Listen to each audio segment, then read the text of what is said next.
काल मी कोकणात ह्या मंदिरात झोपलो आणि नेक्स्ट डे शारदा देवी मंदिरातली माझी सकाळ काहीशी वेगळी होती.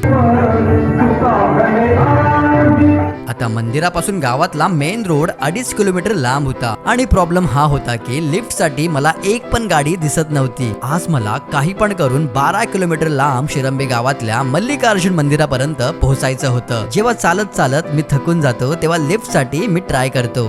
जिथे आम्हाला जायचंय ना तिकडे ना बस जात 2 तास थांबलो तरी सुद्धा लिफ्ट मे बी मुश्किल वाटते मला. थोडं प्रे करतो, देवा प्लीज लिफ्ट भेटू दे. मला त्या मल्लिकार्जुन पर्यंत मंदिरापर्यंत जायचंच आहे. आणि तेवढ्यात अचानक एक गाडी येऊन थांबते अँड फायनली मला लिफ्ट भेटते पुढच्या 8 किलोमीटर साठी. हे सर शाळेमध्ये शिक्षक आहेत आणि जसे ह्यांना कळलं मी लिफ्ट घेऊन पूर्ण कोकण फिरतोय तर त्यांनी मला डायरेक्ट मंदिरापर्यंत सोडतो असं बोलले. म्हणजे मी शॉक झालो. जिथे लिफ्टचे चान्सेस 0% होते तिथे ह्या सरांनी मला डायरेक्ट 12 किलोमीटर लांब मल्लिकार्जुन मंदिरापर्यंत आणून सोडलं. मी बघितलं तुमच्याकडे साहित्य वगैरे बघितलं आणि म्हटलं नक्कीच कुठून तरी बाहेरून आलेली दिसतंय.